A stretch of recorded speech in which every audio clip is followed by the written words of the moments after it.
Hello viewers, welcome to our channel. ప్రస్తుతం మనతో పాటు ఉన్నారు డాక్టర్ ఎస్ కుమార్ గారు. సో వెయిట్ లాస్ జర్నీలో మనం చేస్తున్న మిస్టేక్స్ ఏంటి, ఎందుకు ఎంత వర్కౌట్స్ చేస్తున్నా, ఎంత డైట్ కరెక్ట్ మెయింటైన్ చేస్తున్నా వెయిట్ అనేది మనం ఇంకా పెరిగిపోతూ ఉన్నాము అనే విషయాన్ని అడిగి తెలుసుకుందాం. నమస్తే సార్. నమస్తే సార్, వెయిట్ జర్నీలో వెయిట్ తగ్గించుకోవడానికి చాలామంది చాలా ప్రయత్నాలు చేస్తారు, అయినా కానీ వాళ్ళకి ఎక్కడ మంచి రిజల్ట్స్ అనేవి రావట్లేదు అని చాలామంది కామెంట్స్ కూడా చేస్తున్నారు.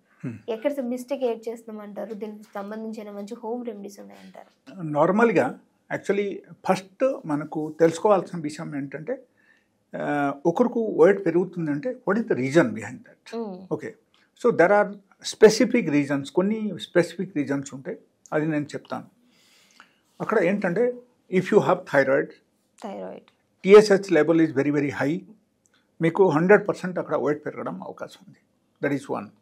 Second thing, if you have sedentary lifestyle, always you are having a sitting job, you are sitting for very long time, that is also another reason. Okay. And the most important reason is your insulin level.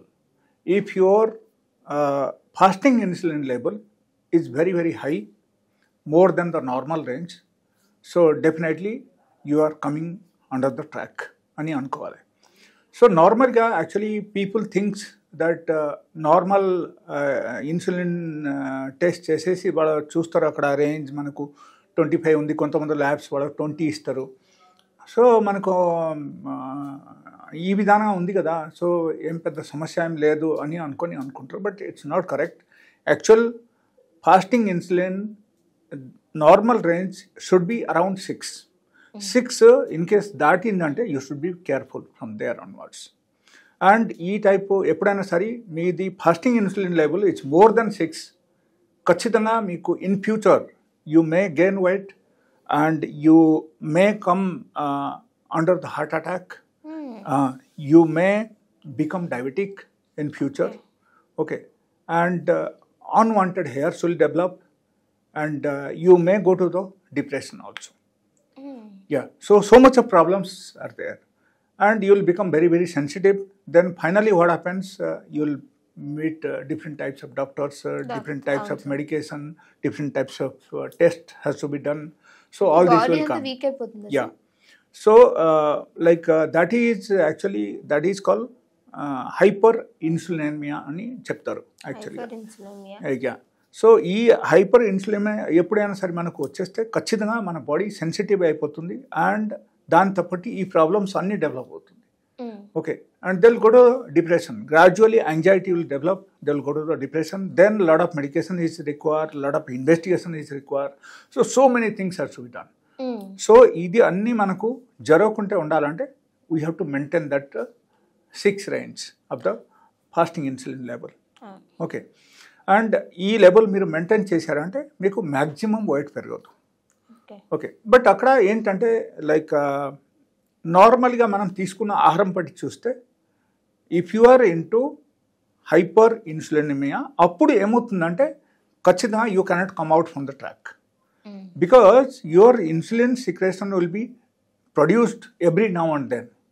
Because you are taking a cup of tea, immediately your insulin secretion will start. If you are taking one piece of biscuits, then insulin level will start secreting.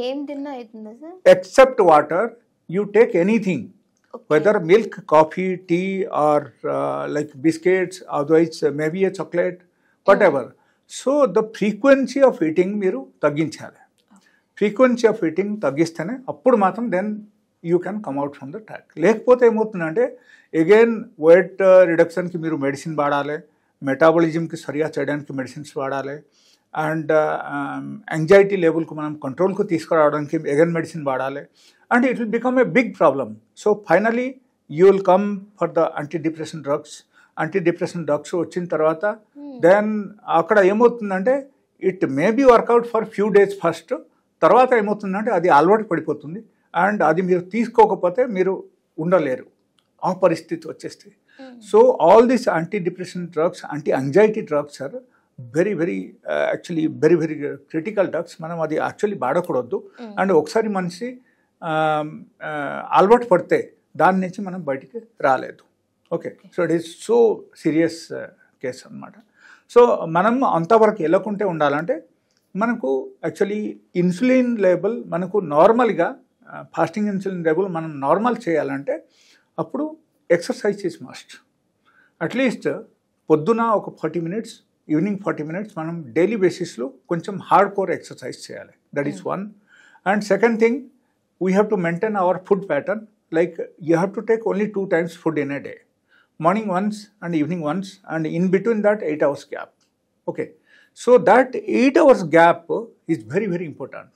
అది ఎందుకు important అంటే suppose మీరు ఒక పూట food తినేశారు morning, food తినిన తర్వాత కరెక్ట్గా మన బాడీలో ఆ ఫుడ్ మెటాబలైజ్ అవ్వాలంటే it takes around 7.5 hours.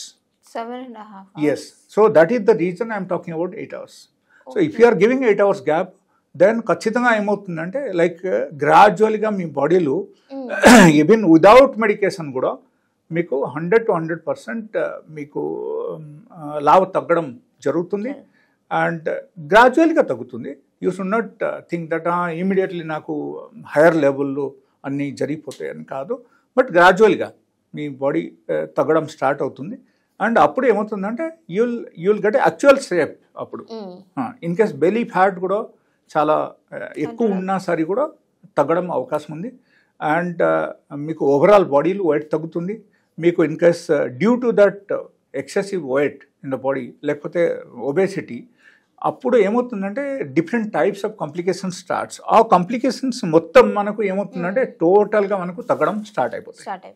Okay, so over the period of 41 days of time, only 41 days I'm telling. Suppose ఒకరికి 10 years నుంచి వెయిట్ పెరుగుతుంది అండ్ వాళ్ళ మెడిసిన్స్ వాడుతూనే ఉన్నారు, వాళ్ళకు తగ్గడం లేదు. Just you do it for 41 days. Okay, within this 41 days of time and within this diet pattern, like 8 hours gap diet pattern, 2 times food in a day.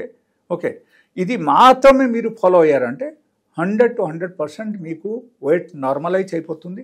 And 41 daysలో మీ body ఒక actual షేప్కి వచ్చేస్తాయి. Okay, so ఇది మీరు పాటించండి. And as far as this mutton chicken is concern, so that you can take once in a week. Okay, ఎక్కువ తినకూడదు. అండ్ హై ఫ్యాట్ డయట్ మనం అన్నీ తగ్గించాలి. అప్పుడు సపోజ్ ఎక్సెస్ వెయిట్ ఉన్నప్పుడు మనం పైన మళ్ళీ ఎక్స్ట్రా ఫ్యాట్ మనం కన్జంప్షన్ చేస్తే అప్పుడు ఏమవుతుందంటే మనకు ఎగైన్ పెరగడం అవకాశం ఉంది అక్కడ. So extra high fat diet మనం తగ్గించాలి. Okay, high fat diet in the sense all types of oily food, junk food, and all types of like mirchi bajji, samose, kachori, all these items ఇది కూడా మనం తగ్గించాలి. పూరీలు తగ్గించాలి. అండ్ దాని తప్పటి మీరు 2 times డయట్లు, 1 time you should consume fruits, and the next time you can consume like millets. If you are having obesity, then this is the diet for you. If it is not like that, a little bit of overweight is there, like maybe around 10 to 15 kg overweight is there, and you are feeling that you want to reduce, you want to come to the normal level, and insulin resistance ఉన్నా సరే కూడా అది కూడా normalise అవుతుంది దీనిలో. So మీరు చేయాల్సింది ఏంటంటే ఈ 8 hours గ్యాప్ ఫుడ్ మెయింటైన్ చేయాలి.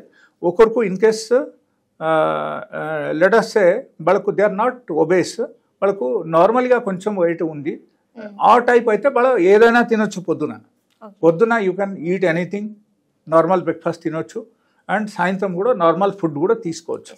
But provided you have to do exercise, you have to give 8 hours gap and 2 times food. Okay, so this much is more than enough to control your obesity, to control your overweight. So this is one of the best remedy అని మనం చెప్పొచ్చు.